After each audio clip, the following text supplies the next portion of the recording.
Hello and welcome to our Focus on Eurasia seminar series. This is the first one for this academic year. And so I'd like to thank our sponsors, the Center for International Studies and the Security Studies programs, both at MIT. I'm really excited to welcome Andrea Kendall-Taylor to our webinar today. For the last 3 years, we pretty well focused exclusively on Russia, Ukraine, obviously because of the war. And we're broadening our horizons a little bit and beginning to look at how the war has affected other areas of Russian foreign policy priorities. So we're really glad that Andrea is here to talk to us about what is happening, particularly among Russia, Iran, China, and North Korea. Andrea is a senior fellow and director of the Transatlantic Security Program at the Center for New American Security. Prior to joining CNAS, she served for 8 years as the senior intelligence officer and was Deputy National Intelligence Officer for Russia and Eurasia at the National Intelligence Council in the Office of the Director of National Intelligence. In this role, she led the U.S. intelligence community's strategic analysis on Russia, representing the IC, the intelligence community, and interagency policy meetings, providing analysis to the National Security Council and other parts of the U.S. government. I want to add, before I forget, that Andrea also has a piece in either yesterday or today's New York Times talking about the authoritarian, non-democratic aspects of this same alliance that she's going to talk to us about today. And again, before I forget, I would like to introduce my co-conspirator in all of this and my co-chair, Elizabeth Wood, who's a professor of history at MIT. So Andrea, please take it away, and then we'll start with the Q&A. Wonderful. Well, I'm so happy to be here. And I actually do want to start where you said in Ukraine, because it really is kind of not the genesis, but a critical catalyst of these relationships that we're talking about today, the relationships between Russia, China, Iran, and North Korea.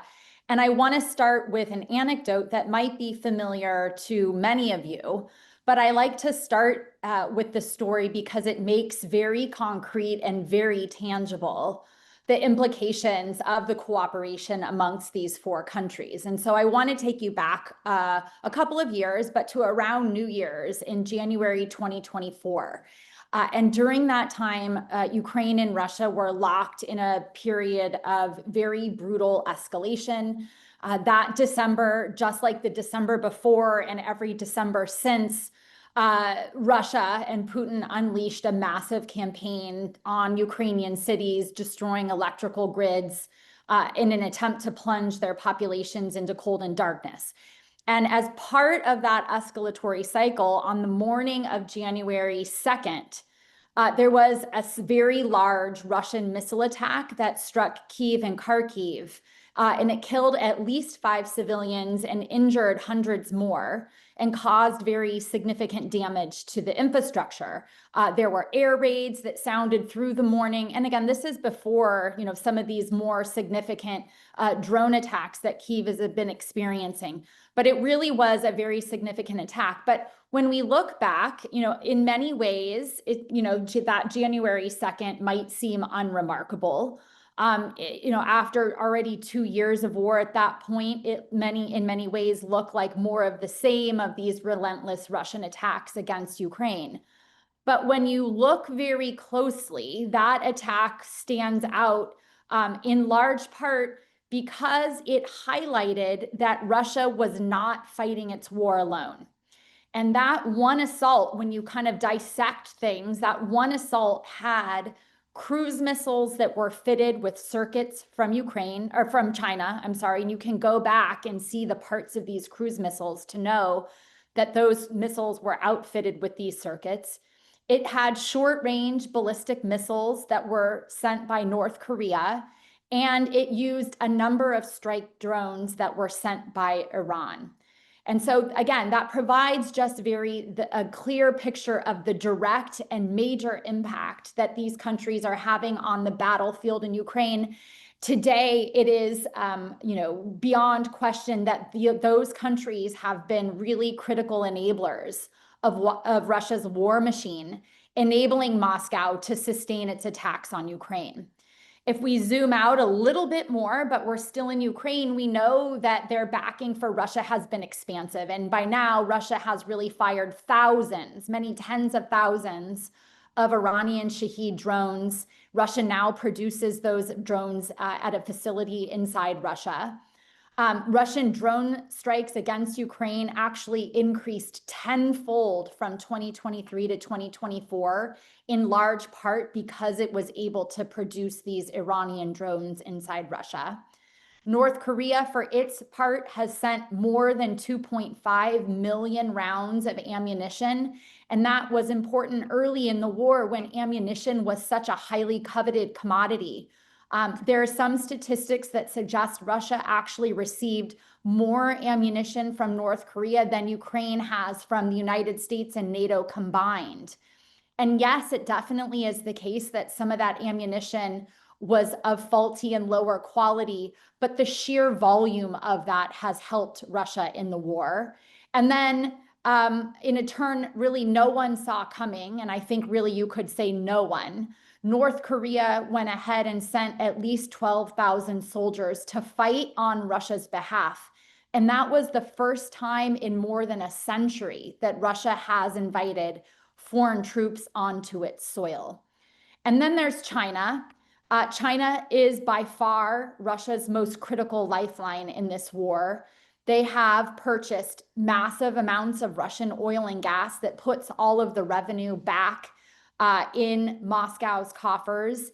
And just as importantly, it's sent a lot of critical technology that had been cut off from the sanctions and export controls. I mean, the United States has been out there warning that China was providing things like machine tools for tanks. It's the propellants for their missiles, even providing geospatial intelligence and the satellite imagery that allowed the Russian military to strike targets inside Ukraine. So I think when you look at just what's happening in Ukraine, we would all agree that that's exceptionally problematic. But then when you broaden the aperture, we can see that that's really just now the tip of the iceberg. That cooperation between Russia, China, and Iran and North Korea was already expanding before 2022. But that war, and Russia in particular, has been the critical catalyst that's accelerated deepening ties across all dimensions of their partnership in the economic, the military, the political, and even the technological domains.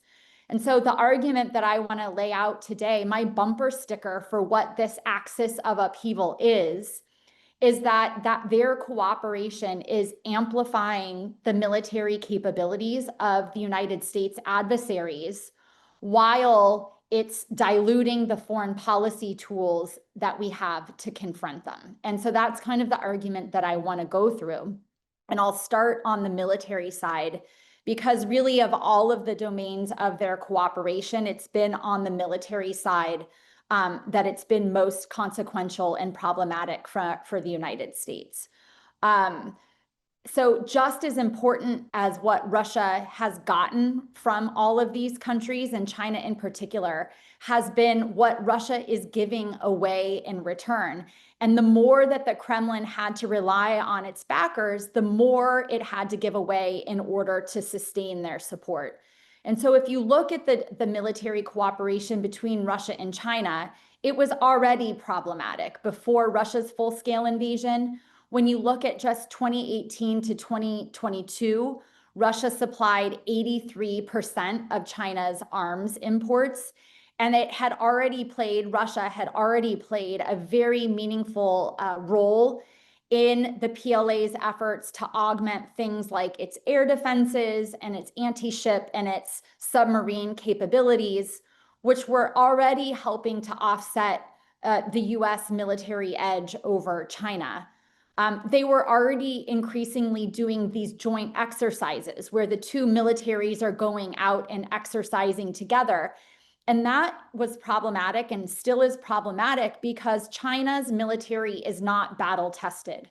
So this is an opportunity for China to overcome what's one of its most significant weaknesses relative to the United States, that they don't have that battlefield experience, because they're getting direct insights, knowledge, know-how from Russia, which fought a war first in Syria, but now obviously in Ukraine. So that is it is a major line of their cooperation.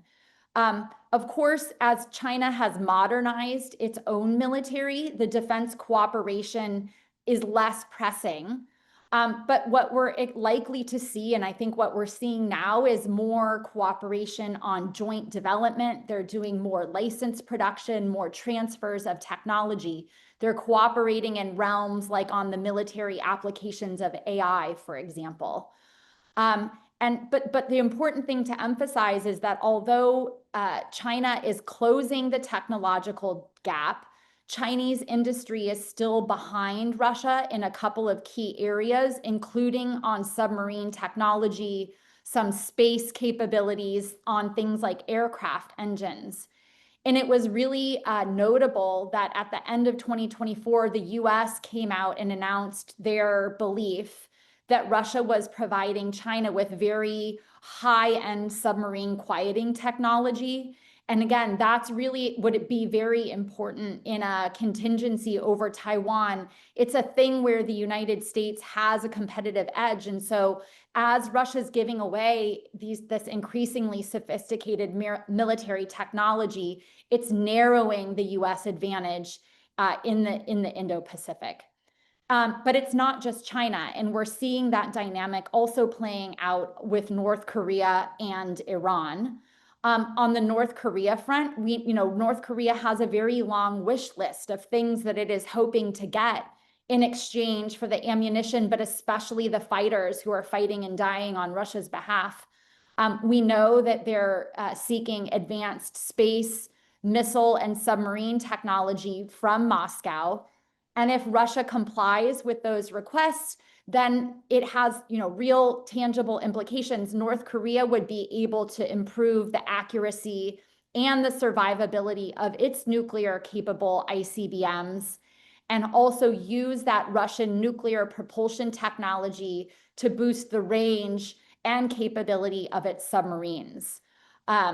We've already seen, so in North Korea's testing of its missile program, Russian assistance may have helped North Korea launch a military satellite after it had failed 2 previous times. So there's some suspicion that because of Russian support, they then had this more successful launch.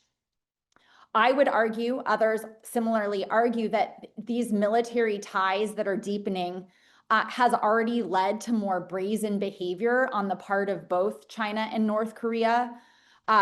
Kim, who now enjoys backing from both China and Russia, has abandoned North Korea's decades-long policy of peaceful unification of South Korea. It's really significantly stepped up its threats against Seoul, including indulging in nuclear blackmail and missile tests. And it's expressed any lack of interest in talks with the United States so far. We'll see if that changes on Trump's visit to the region, but so far that's been the case. And China, I think, for its part, also has grown more brazen in the Indo-Pacific. Again, we've seen more and more significant and more frequent military drills with Russia, and more aggression towards the Philippines, more efforts by the PLA to normalize crossings of the Taiwan Strait centerline. So I would argue that this deepening cooperation has coincided with a growing risk appetite for Xi in the Indo-Pacific. In Iran, and we can talk more about this case, but we know that Russia has provided Iran with the multi-role aircraft, with some air defenses, with its intelligence, surveillance, and reconnaissance capabilities, some cyber capabilities. I think we can, it's definitely important to recognize that in Iran's time of need, while it endured the 12 days of punishing strikes from Israel and the United States, that Russia, China, North Korea really didn't do anything to come to its aid. But I do think my caveat, and would be happy to talk about this, was I think it would have been unrealistic to think that any of these countries would have rushed into a 12-day crisis. It was a short, sharp war, 12 days, and especially one in which the United States was involved. All of these countries look to mitigate the costs of their support for one another. And so certainly risking some sort of military confrontation with the United States, and for Russia, particularly when it's overstretched, its military capabilities were degraded in Ukraine, I think it was an unrealistic proposition. And when you think back to even Russia's full-scale invasion of Ukraine, these countries kind of hemmed and hawed for many months. They didn't quite know what their posture should be. It took at least 6 months for Iran's drones to show up on the battlefield in Ukraine. And it was, China hedged for a solid 9 months before that kind of tepid support gave way to more full-throated support. So it is important. It's hard to know what would have happened if the war were more protracted or prolonged. But I do think to look at what happened in Iran, to say that this axis of upheaval is defunct, really misses the point of the axis of upheaval. And it's important to emphasize the significant cooperation that has continued between all of these countries, even in the aftermath of that war. So that's the military piece. And again, the key point is their cooperation is amplifying the military capabilities of all of those actors. The second piece is, at the same time, it's diluting the foreign policy tools that the United States and its allies has to confront them. So first and foremost, the best example of this is what's happening with sanctions. Obviously, the cooperation between these countries is enabling Russia, but also Iran and North Korea, to evade sanctions.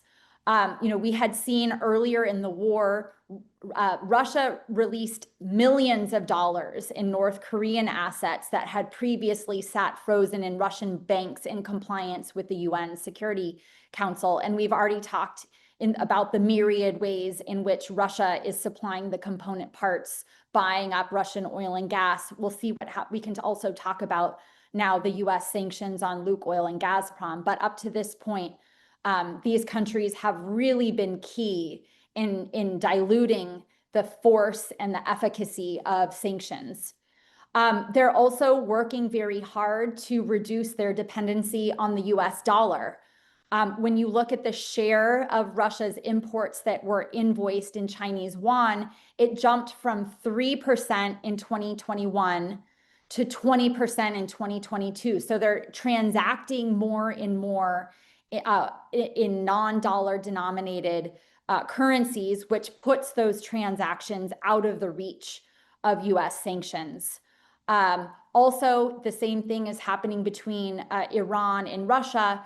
The two, in 2024, December, finalized an agreement to conduct their bilateral trade in their local currencies. Another interesting development on the energy front was the announcement in Beijing that China was going to move forward with the Power of Siberia 2. Now, of course, there's many hurdles to that. I don't think that they've agreed on pricing. Certainly, China's going to drive a hard bargain on that. But to me, for people who are skeptical of the depth of these relationships, they would often point to the fact that China wasn't willing to move forward with the Power of Siberia 2 as evidence. And now here we are. I think the fact that Xi Jinping was willing to announce that publicly, again, is another important benchmark that provides evidence that these relationships continue to deepen and grow. Now, it's not just sanctions and de-dollarization, but it's becoming, on the diplomatic front, harder to rally coalitions to increase the costs. I mean, when you think back to the early days of Russia's full-scale invasion, China refused to condemn that invasion, and that made it far easier for countries across Africa and Latin America and the Middle East to do the same. Moscow and Beijing have also really impeded US and Western efforts to isolate Iran, right? They've brought Tehran now into their Shanghai Cooperation Organization, or the SCO, as a permanent member. And then they've orchestrated an invitation for Iran to also join the BRICS. So those two countries, again, making it much harder to isolate these countries, brought them into the cold and are normalizing relations in ways that, again, make these countries more resilient to US pressure. The same is true also in the information domain. And so their parallel efforts in the information domain also further weaken international support for US positions. After Russia's full-scale invasion of Ukraine, all four countries defended Russia's actions and parroted Kremlin talking points that NATO was to blame for Russia's instigation of the war. I think their response to October 7th, Hamas attacks on Israel, also followed the same pattern. You had Iran, Russia, and to a somewhat lesser extent, China, who all used their state media and their social media networks to express support for Hamas, to vilify Israel, and to denigrate the United States for enabling Israel's response. And it's hard to know exactly the extent to which they're coordinating these messages behind the scenes, but I think it's important to underscore that even if they're not overtly coordinating their messages, they're still pushing the same themes, and that repetition makes them appear more credible and persuasive to other countries and publics. And finally, there's the geography of all of this, which I think shouldn't be understated.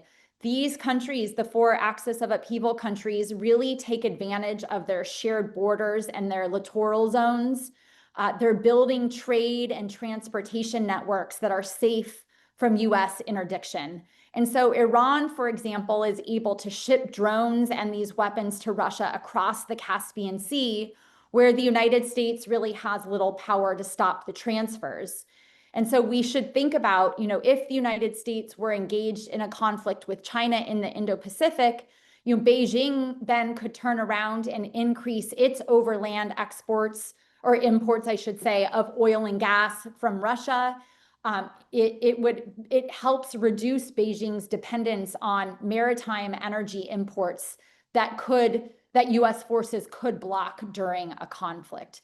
And also, we can talk more about this also in the conversation, but what China might expect from Russia if there were a crisis. Russia's defense industrial base is now in overdrive. If the war ended, that industrial base could pivot to help sustain a Chinese war effort. So I want to end with two final points that are loosely related. And the first point is that I think you could make the argument that this axis of upheaval started out of necessity, that Russia really had no choice. But we have to look really hard at the drivers of this cooperation. Their shared motivations are really quite powerful. All of these countries share a hostility to the United States and the global order that the United States leads. Each of these countries has regional ambitions. They want to increase their influence in their respective regions, and they all view the United States as the most significant impediment to achieving those aims. They all share a concern about their vulnerability to sanctions and punishments that the US can impose. And so they have this shared interest in helping each other mitigate and dilute the Western pressure. And there's also a bandwidth issue. I think they understand that they can dilute US attention and bandwidth when the United States has to address multiple crises. So there's really is this sense that when they're cooperating, each country is less vulnerable and less isolated when they're working together. One of the big criticisms I think you hear about the axis of upheaval is that they're mostly joined in opposition. We know they want to tear the current system down. But I think if you look hard, we can start to see, at least between Russia and China, I don't think it's necessarily true of the others, but between Russia and China, to me, I'm starting to see more overlap in a shared vision for how a future world should look and be governed. And that's different, I would say, than 3 or 4 or 5 years ago. Both obviously Russia and China seek multipolarity, but they also share this notion of indivisible security. That was the justification that Russia gave for its invasion of Ukraine, that one country should not be able to take measures that make another country feel insecure.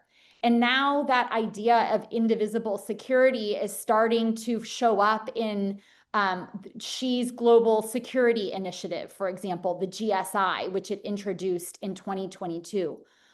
There's also a lot of overlap in Xi's vision. He calls it community with a shared future for mankind, while Russia talks about the world majority. There's more and more overlap between the way that they talk about kind of the way the world should be governed.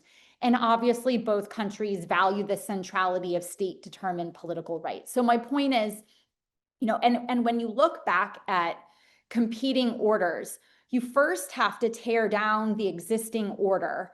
And then only after a period of time does some sort of sense of the way that the world should be ordered emerge. And I guess my point is, like, yes, they're not aligned on all things, but there is more overlap today than there was a couple of years ago. And it's worth us paying attention to that. And the final point that I want to end with is like one of the larger implications to all of this, really zooming out. And that gets at the risks that it's creating for greater instability within the international system. And so for me, this axis of upheaval is their goal is to really create a perception that a viable alternative to the US order exists. And it is gaining some traction. I think, you could look no further than the big military parade in September in Beijing, where you had Xi Jinping flanked by Kim and Putin. And of course, the Iranian president was just over their shoulder. Like, that picture to me really encapsulates what this axis of upheaval is. And they are determined to try to demonstrate that they are a viable alternative to the US-led order. And so the implication of that is, when you look back at some international relations literature, that research shows that when you move from a single world order or a dominant world order to a competing world order, that the instance of interstate conflict rises. And when you look back in the aftermath of Russia's full-scale invasion of Ukraine, there's been already multiple instances of interstate conflict. You had Armenia, Azerbaijan. You had Venezuela threatening to take parts of Guyana. You obviously had what's happening in the Middle East and all of these interstate attacks on one another. That's really something that's new. For the last 70 years, we've enjoyed this peace dividend. We talked a lot about the fact that interstate conflict was decreasing. You still had civil wars in intrastate conflict, but state-on-state conflict was much less common. And so the worry is now, as you move with this axis of upheaval, presenting a viable alternative, that we may be returning to a period of heightened instability. So I'll end on that dire and not so positive note, but I'm really looking forward to the discussion on this topic. Andrea, that was absolutely fabulous. Thank you so, so much for this rich panoply of things to think about. We've already got 18 questions on the Q&A, 300 people attending, and you have given us so much to think about. Absolutely wonderful. Let me start with a question about this question of, you've laid out that they have the axis of evil has been on military, on sanctions busting, de-dollarization, and even their worldview in terms of international relations. I'm curious to what extent you see them also creating a common nexus around the international and the domestic, that they're playing similar playbooks and they're possibly talking to each other. I mean, the commonality of that rhetoric makes me think that, are they, do you have any evidence of, are they having summits behind the scenes to talk about how to sell this to the domestic policy, to the domestic audience, how to present it to the world? Are there playbooks coming out that they are sort of learning from each other as they go? Yeah, the evidence is hard. I mean, for obvious reasons, we don't know what they discuss behind closed doors, but I do think this idea of like heightened regime stability is one of the primary driving factors also of this axis of upheaval. I mean, in the Russia context, we talk all about, Putin's fears of color revolutions. Well, that's shared by each and every one of these leaders. All of these leaders worry about the United States toppling regimes that Washington views as unfriendly. And so that is definitely a unifying theme. And so I think that, certainly like that authoritarian playbook well, first of all, I mean, alleviating sanctions, doing increased trade, all of those things are ways that they can make themselves more resilient to Western pressure that could destabilize them at home. So I do think that's a big thing. But even then on the technology front, thinking about the proliferation of the Chinese technology, the surveillance, I mean, Russia using a lot of the Huawei equipment and other things increasingly require, now they're having their phones, you have to purchase them with certain apps already preloaded on the phone. I mean, I definitely think there's a significant amount of authoritarian learning that is happening across these countries, whether it's explicit and it's something that they talk about, very open and explicitly is hard to know.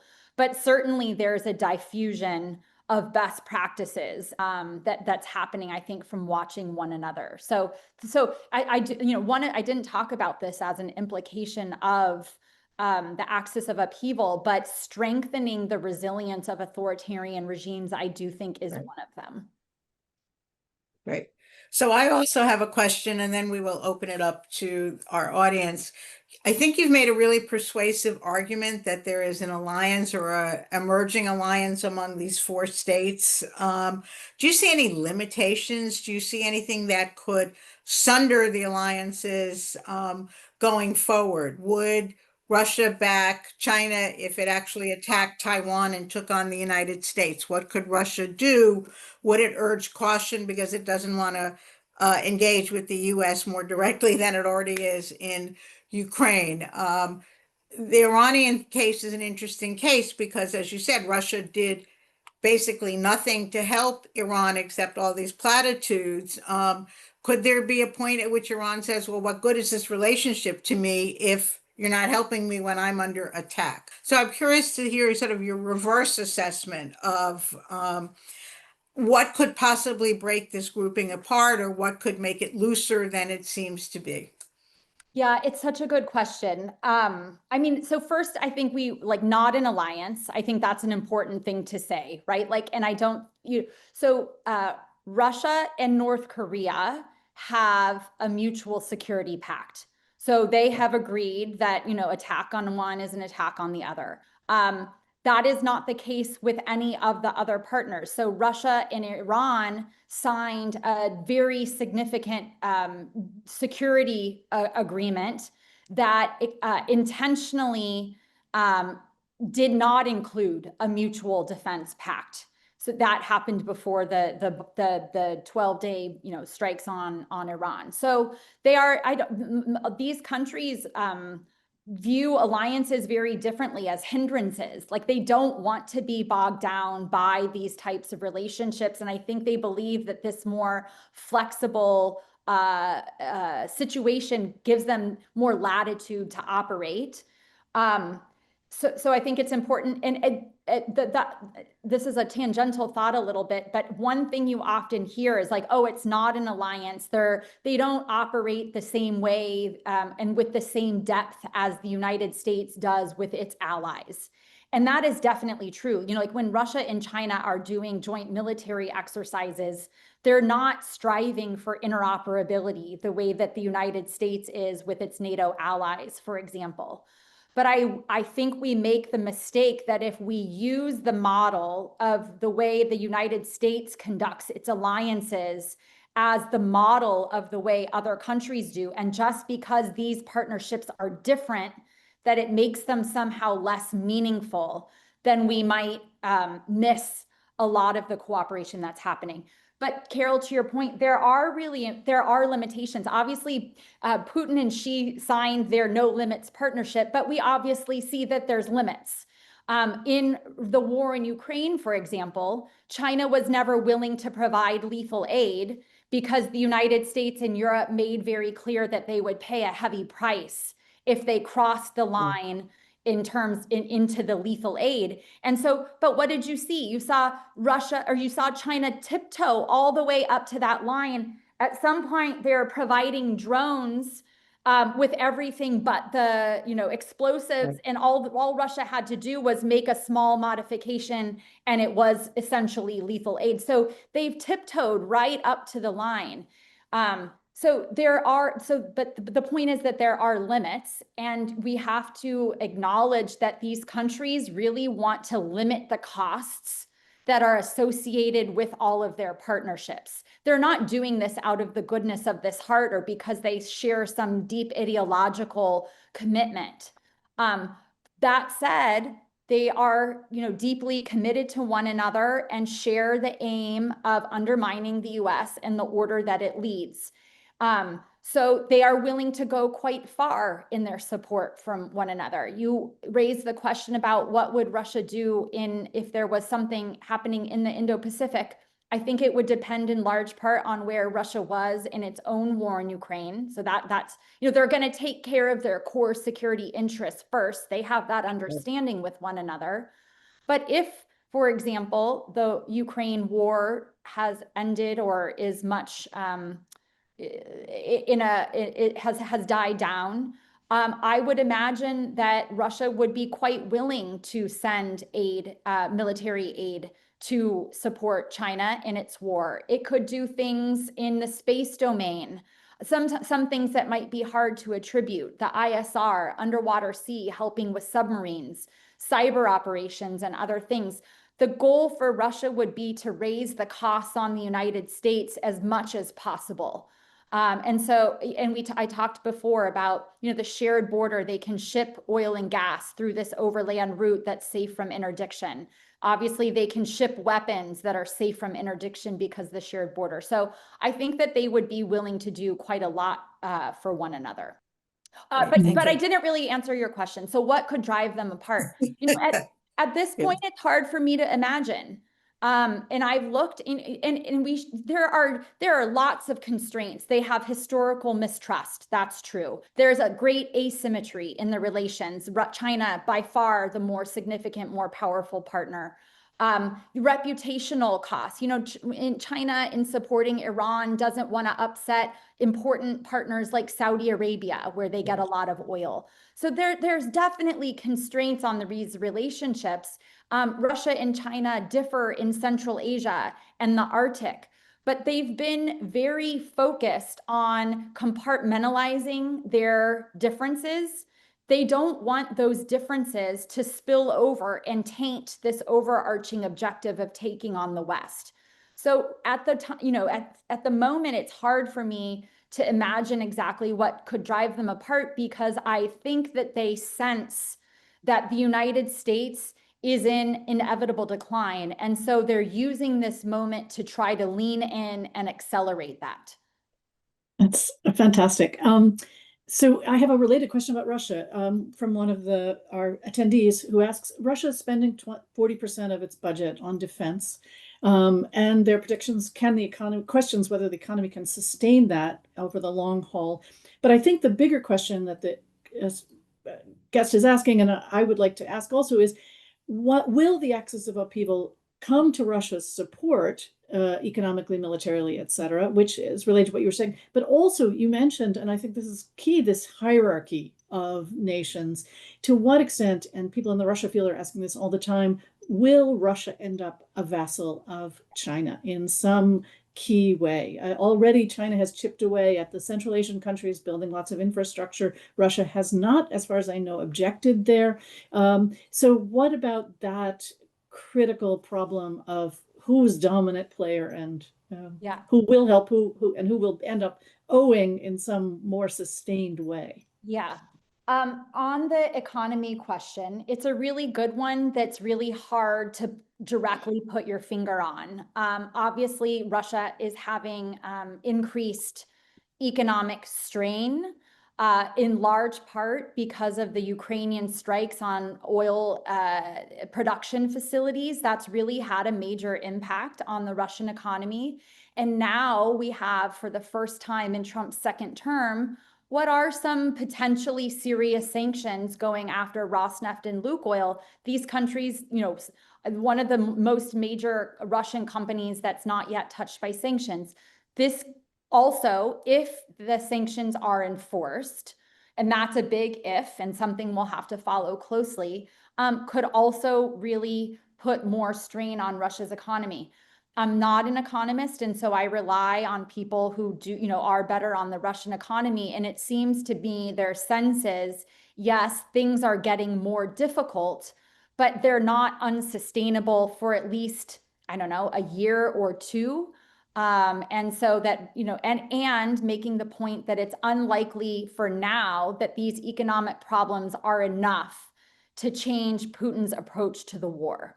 So I think for the time being, yes, it's getting worse. I mean, it really is notable to see, especially these Ukrainian strikes on Russian oil and gas facilities, the long lines that Russians are having to wait in. The war has come to Russians in a different way, and that is going to be increasingly difficult for Putin to navigate. So even though it's likely to be sustainable for now, I think it's a development that we all need to follow and watch, because the pressure is growing. And that's the Ukrainian aim, is to convince Putin that he can't sustain this war indefinitely and that he needs to come to the table in more genuine negotiations. Right. So this war has hurt Russia's economy. I mean, it's cut it off from technology, from international finance, from investment inside Russia. I mean, it's really been a disaster for Russia's economy and for its, its development. And so that does make Russia more subservient and more dependent on China for its well-being. That's a huge problem for Russia. And there are many voices, I think, inside Russia who are debating this question and who are increasingly concerned that Russia is now going to be this junior partner in the relationship.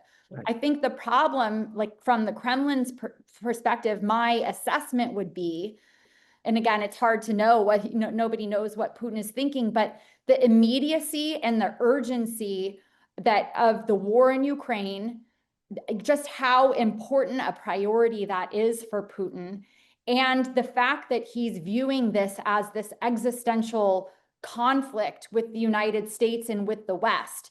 That's his priority. He is worried about the United States and certainly about Ukraine. And so this distant fear of being a vassal to China, I think, takes second priority over to these more urgent concerns. So I think you would have to imagine that Putin is well aware of this dynamic, but he can't address it now because the immediacy is today, and he has to win the war in Ukraine from his perspective. And he has to worry about the threat that he's perceiving from the US and Europe now, which is rearming at a rapid rate. And so he's not, I don't believe, going to change course in that relationship with China. Okay, so we have 30 some odd questions here, and so I'm trying to group some of them together. We have a question about what the United States could do to disrupt this burgeoning alliance, or is it something that we just sort of have to get used to because, as you said, the world is moving from a bipolar era through a unipolar era and now to a multipolar era. And a second and related question is, what is the role of the Europeans in all of this? And could they too do something, if we deem it necessary or warranted, to disrupt this burgeoning alliance? Yeah, that's such an important question. I mean, the most important thing to me is the war in Ukraine.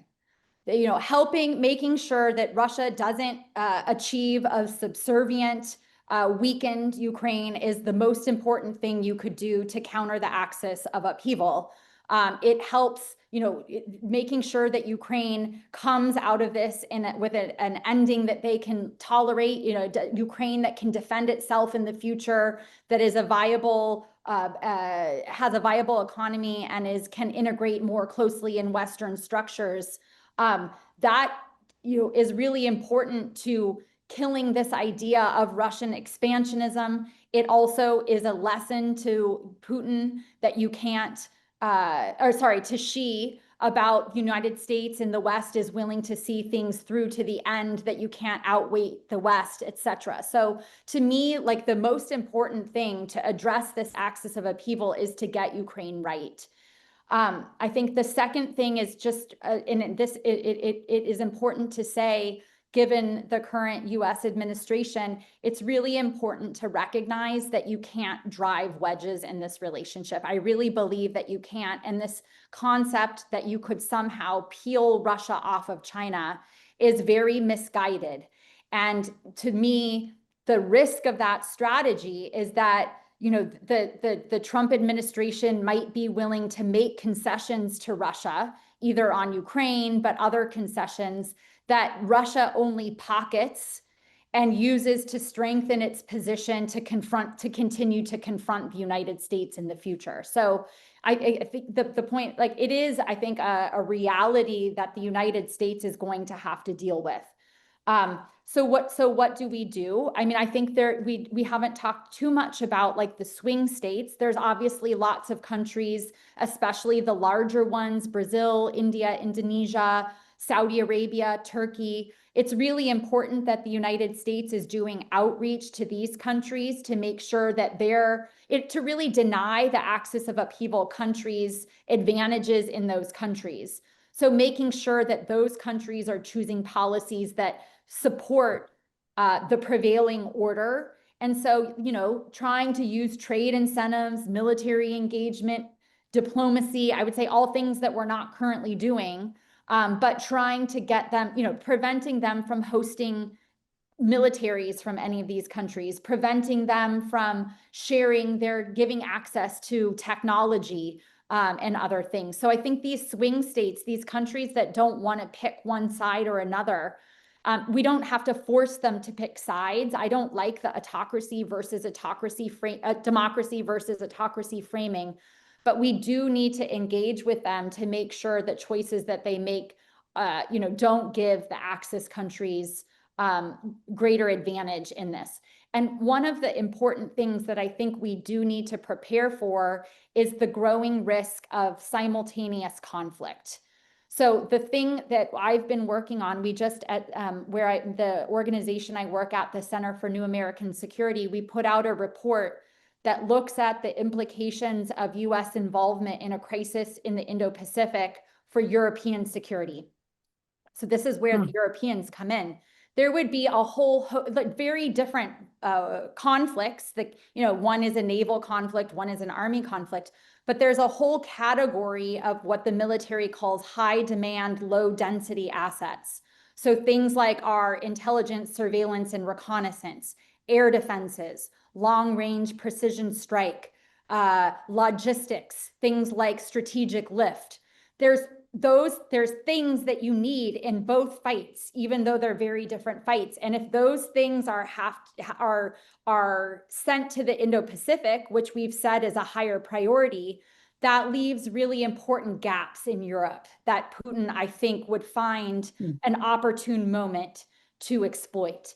And so that's what in my mind, that's one really important thing that the Europeans can do, is as they're increasing their defense spending, they've made the commitment for 5%, as they're increasing defense spending, making sure that they're not just fulfilling NATO's regional defense plans, which is really important, but they're also investing in the capabilities that the US would have to redeploy or deploy to the Indo-Pacific, so that conventional deterrence remains credible. So that to me, that's a big Europe piece. And you do see European leaders talking more about the coalescence of these actors. It is a risk that's rising up their priority. And so, working with them on their approach to China and other things. So Europe definitely plays an important role in mitigating the risks that this axis poses. So I'm going to ask a question from our audience that I'm sure you get asked all the time. Should we be worrying about World War III? As we see Russia, I mean, we've in a sense been just addressing this, but as we've seen Russia and China cooperating, having joint military exercises and so on and so forth, where if we had an atomic clock for this, how likely do you think it is?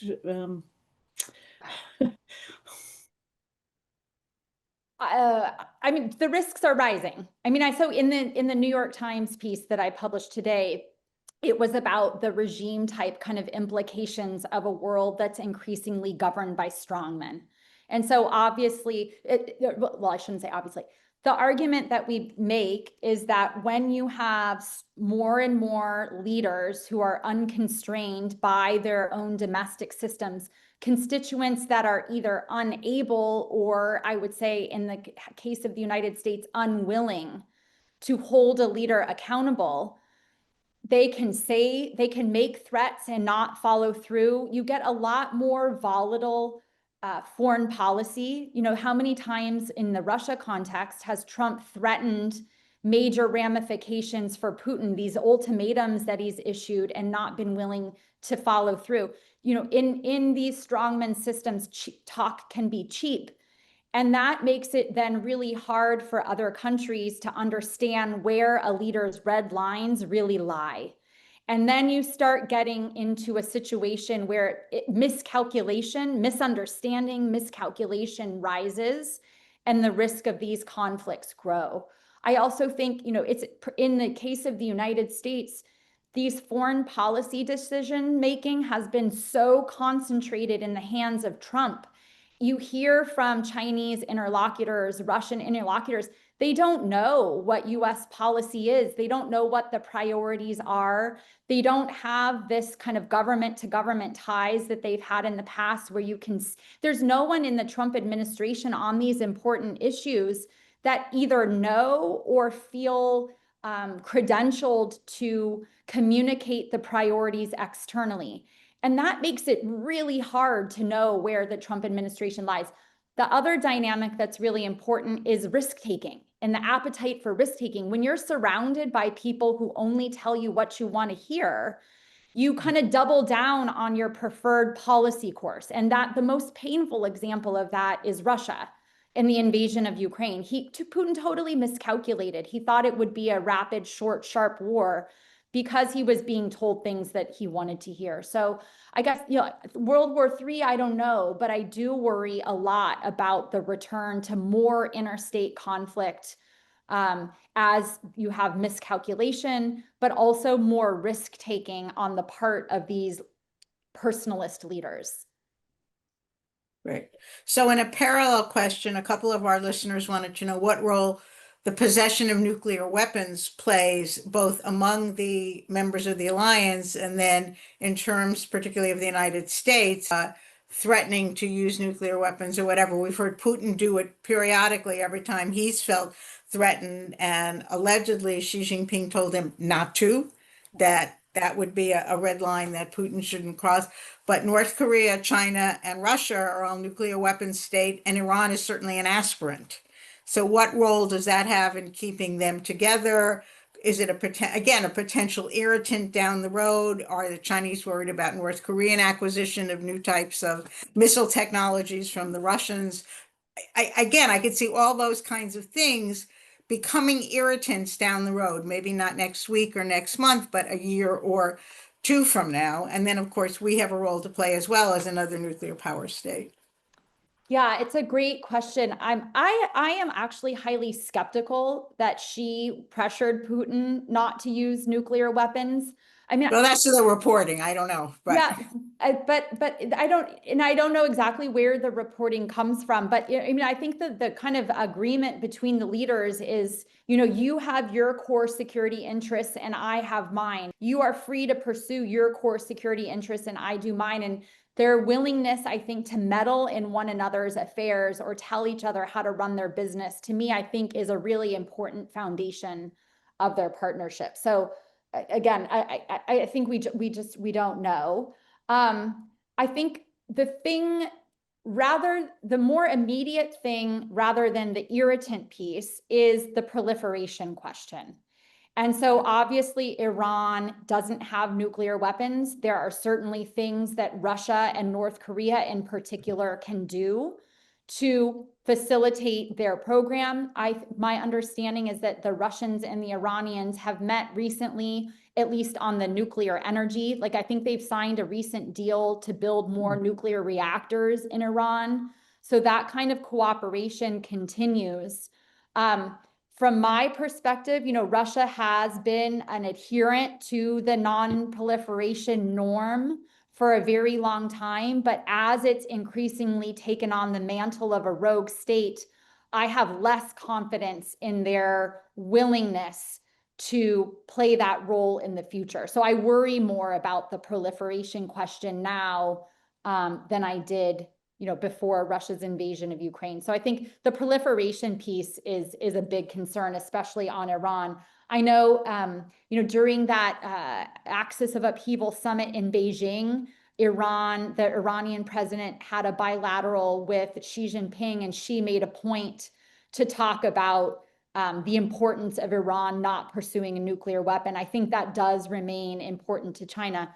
So again, if Russia were to move down that path, does it become an irritant in the relationship with China if they're enabling that? Maybe.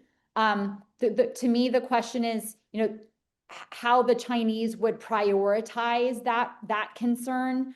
Will they continue to be willing to compartmentalize these irritants and not be willing to let it taint the overall relationship? These irritants are definitely there. The thing that we have a less understanding of is, when does it become so significant that it actually detracts from their overarching aim of taking on the United States?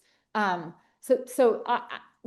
this moment, I'm skeptical that China would allow an issue like that to derail its partnership with Russia.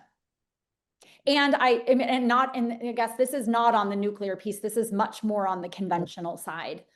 But you are seeing there's at least reporting on Iran's interest in acquiring more conventional things, air defenses and others from China.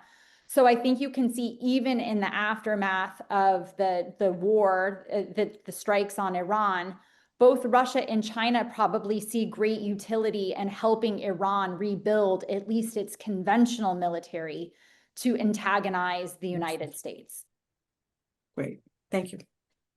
Great. We're almost at the top of the hour. I'm a little almost reluctant to ask another question, but I think I'll go ahead anyway. You mentioned the question of whether giving Ukraine Tomahawks might make a difference, at least in resolving that conflict. And I'm curious whether you want to weigh in on that. And I've been reading reports that there's conflict between the CIA and the State Department over, whether Putin's willingness to even consider, is he taking serious the talks? So since Ukraine is at the core of all of this, I would love to ask a last question about what, if there's competing versions of whether Putin is willing to come to the table, and whether you think more U.S. military assistance would make a difference.